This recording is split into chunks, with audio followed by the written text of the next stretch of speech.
मेहरबानो साहिबा, अब ये महमूद खान अचकजई साहब ने जो बात की उस पर भी आगे चलकर बात करेंगे, लेकिन अयाज सादिक साहब ने तो बहुत ही एक अच्छी रोजी पिक्चर दिखाई।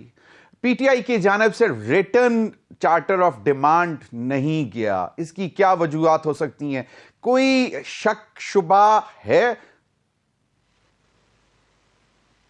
बिस्मिल्लाहिर्रहमानिर्रहीम, अस्सलाम वालेकुम ज़मीर साहब। देखिए, रिटन जो डिमांड्स हैं वो आपको जो कमेटी पहुंची थी डायलॉग के लिए, उन्होंने ये कहा कि वो खान साहब से पहले मिलना चाहते हैं और फाइनल करना चाहते हैं कि इन राइटिंग हम क्या देना चाहते हैं, जो कि बिल्कुल एक जायज और माकूल उनकी तरफ से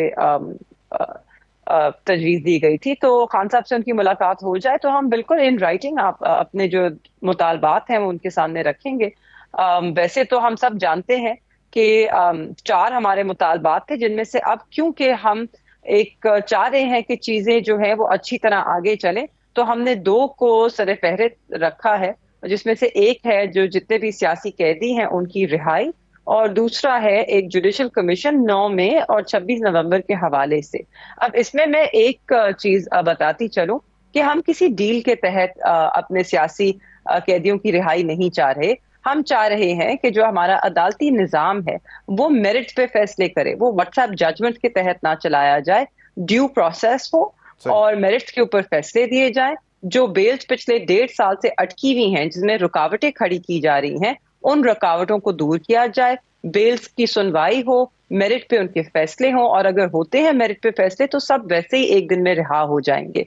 और उसके बाद हम ये चाहते हैं कि जो हमारे लोग जिनको जब बेल मिलती भी है, माजी में हमने देखा बेल्स मिली या बरी हुए, उनको नए मन घड़त केसेस में गिरफ्तार कर दिया गया, तो इस अमल को भी रोका जाए, क्योंकि इसी से आप एक साजगार माहौल पैदा कर सकते हैं। मुझे एक बात बताएं कि ये जो डेडलाइन है कि जी 31 जनवरी तक हम की डेडलाइन दी है, अगर हुकूमत ने संजीदगी दिखाई तो जो ये मुहिम है ख़ास तौर पर जो तरसीलात ज़र का बायकॉट करने का, इस पर फिर गौर करेंगे। ये मशरूत क्यों किया गया? जब बैठ गए तो थोड़े अरसे के लिए इसको भी इल्तवा में डाल देते, नतीजा निकलता तो फिर देखते फैसला।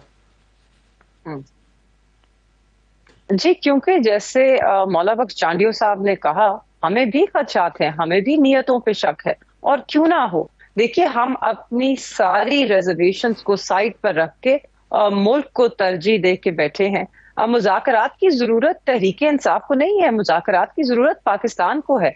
हमने पाकिस्तान की जरूरियात को अव्वल रखा है, और इसलिए, और मैं ये बताती चलूं, जो सब कह रहे हैं कि हम पीछे हट गए हैं, जो चोरी शुदा मैंडेट है उस मौक़िफ़ से, हम बिल्कुल उससे पीछे नहीं हटे हैं। हमने अभी उसको सिर्फ सबसे सामने सर फहरिस्त नहीं रखा, क्योंकि हम वाकई चाहते हैं कि हम चीजों को आगे लेकर बढ़ें। मगर जहां तक चोरी शुदा मैंडेट का सवाल है, ये इंसाफ वोटर के साथ होना लाजमी है, और ये जमहूरियत के लिए बहुत जरूरी है। अगर हम चाहते हैं कि इस मुल्क में जमहूरियत मजबूत हो तो हमें उस पर भी इंसाफ करना पड़ेगा, मगर उससे पहले जो हमारे शोहदा हैं उनके हक जो हैं वो उस सबसे अव्वल है। इसलिए हमने जुडिशल कमीशन का जो तकाजा किया है उसको हमने सबसे पहले रखा है, और जो हमारे सियासी कैदी हैं उनकी रिहाई सबसे जरूरी है। इसलिए हमने इन चीजों को प्रायोरिटाइज किया है ओवर एवरीथिंग एल्स, क्योंकि हम इस वक्त पाकिस्तान की जो इंटरेस्ट है उनको प्रायोरिटाइज कर रहे हैं। जहां तक रेमिटेंसेस का हवाला है, और जो आपने जितनी गुफ्तगू की, तो देखिए, एक तरफ हम ओवरसीज पाकिस्तानीज को रोज तनकीद का निशाना बनाते हैं, वो वहां पर एहतजाज करते हैं जिन मुल्कों में वो रह रहे हैं। यहाँ पाकिस्तान में उनके घरों पे धावा बोला जाता है, उनके रिश्तेदारों को उठाया जाता है, उनके घरों पे रेड्स किए जाते हैं, उनके घरों में तोड़ फोड़ की जाती है। उनके पास एहतजाज का यही एक मौका है, या यही एक तरीका है कि वो अपनी जो कुर्बानी है, उनके ऊपर आप बयानात देते हैं कि वो पाकिस्तानी नहीं, हम तड़ियां देते हैं, हम उनके पासपोर्ट कैंसिल कर देंगे या उनके आईडी कार्ड्स कैंसिल कर देंगे। तो उनके पास और क्या मौका है ये दिखाने का कि वो इस सब अमल से बहुत दुखी हैं।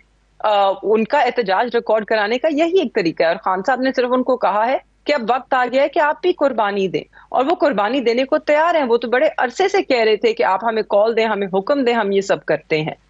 तो ये सब जो हो रहा है, ये हुकूमत अगर संजीदा है तो वो संजीदगी से चीजों को आगे लेकर चलेगी। हमने जितना 1.5 साल में बर्दाश्त किया, हमारा हक बनता है کہ ہم ان کے اوپر احتجاج کے جو بھی ہمارے پاس مواقع اب بچے ہیں ان کے ذریعے ایک تھوڑا پریشر ڈالیں.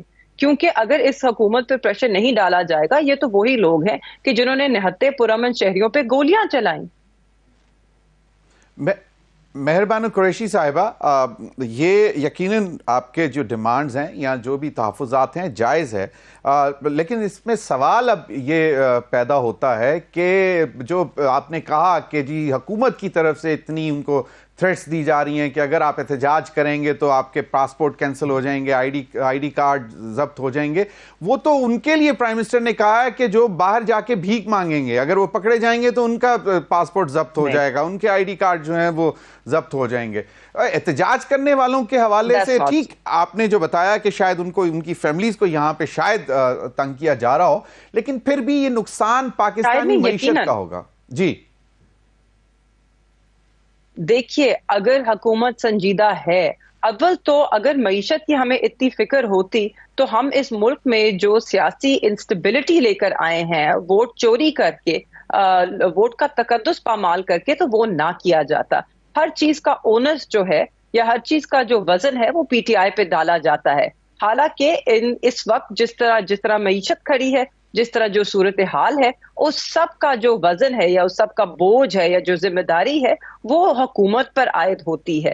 اس وقت اگر پاکستان میں ایک طرف افراتفری ہے یا جو دہشت گردی ہے وہ زور پکڑ رہی ہے، تو وہ کیونکہ سب کی توجہ جو ہے وہ بس ایک جماعت کے ورکرز اور ان کی پولیٹیکل وکٹمائزیشن کے اوپر ہے. آپ کو پیپلز پارٹی نے سب سے پہلے آفر کی تھی، یہ بھی آپ کو یاد ہے، انتخابات جو ہیں 8 فروری کے اس کے فوراً بعد. اور تو آپ کو کیا لگتا ہے جو ذوالقرنین نے بات لکھی ہے کہ مطلب there is only fear کہ جی مطلب جو انہوں نے لکھا کہ ایکسٹرا آرڈنری ہوگا، اور اس وقت شاید میاں نواز شریف صاحب کی سیاست جو ہے اس وقت بہت خاموش اور ٹھنڈی ہے، وہ تبدیل ہوگی. پیپلز پارٹی کہتے ہیں کہ ہمیں اس سے کوئی خوف نہیں، کچھ نہیں. مہربانو صاحبہ. بے شک نہیں ہوگا. دیکھیے، پیپلز پارٹی نے جب شروع میں یہ آفر کی تو ہم کیسے ان کے ساتھ بیٹھتے جب وہ اسی مینڈیٹ کی چوری کا حصہ تھے. اگر میں اپنے حلقے کی آپ کو بات کروں، یعنی 151 کی، تو وہاں پر تو جو عوام کا ووٹ ہے وہ چوری کر کے گیلانی خاندان کی جھولی میں ڈالا گیا. تو یہ اس عمل کا حصہ تھے. اور مولا باغ صاحب اگر 2018 کی بات کرتے ہیں یا بات کرتے ہیں کہ تحریک انصاف کو کس نے بنایا، تو نون لیگ کو کس نے بنایا، پیپلز پارٹی کو کس نے بنایا، مشرف کے ساتھ این آر او کس نے کیا، اس سے پہلے ایم آر ڈی موومنٹ کو ایک طرف چھوڑ کے پریگمیٹزم بے نظیر بھٹو صاحب کی صاحبہ کی ان کو کہاں لے کر آئی، کہاں کیسے معاملے طے پائے. دیکھیے، جو بھی پاکستان کی ماڈرن پولیٹیکل ہسٹری سے واقف ہے سب کو معلوم ہے کہ کس طرح کیا ہوا اور کیسے ہوتا رہا. سب ہر جماعت کا ماضی ہے. اگر ہم نے اس سے آگے بڑھنا ہے تو ہمیں اس بات پہ ضرور متفق ہونا پڑے گا جو ذوالقرنین صاحب کہہ رہے تھے اور جس کے لیے ہم آج لڑ رہے ہیں، کہ آپ کو الیکشنز میں شفافیت کسی بھی نام پر قربان نہیں کرنی چاہیے ہے. الیکشن شفاف ہوں گے، منصفانہ ہوں گے تو چیزیں آگے بڑھیں گی. اس کے علاوہ آپ کے ادارے مضبوط ہوں گے تو ہی جائیں گی. مگر جب جماعتیں جو ہیں وہ غیر آئینی، غیر جمہوری، غیر پارلیمانی اقدام کر کے آئینی ترامیم لے کر آئیں گی کہ جس سے ادارے کمزور ہوں گے یا ان کی آزادی پہ ایک ضرب لگے گی، تو پھر اس سے نہیں ہٹے، پیچھے نہیں ہٹ سکتے. ان کا جو کردار رہا ہے پچھلے 2 سالوں. گوہر علی صاحب کا بیان موجود ہے کہ جی ہم نے سٹنگ نکال دیا تھا 26ویں آئینی ترمیم میں، اور مولانا فضل الرحمان صاحب نے بھی کہا آن بورڈ لے لیا تھا پی ٹی آئی کو. بٹ آئی انڈرسٹینڈ کہ آپ لوگوں نے جو پروسیس تھا اپوائنٹمنٹ آف چیف جسٹس، اس کے اوپر آپ لوگوں کے تحفظات تھے.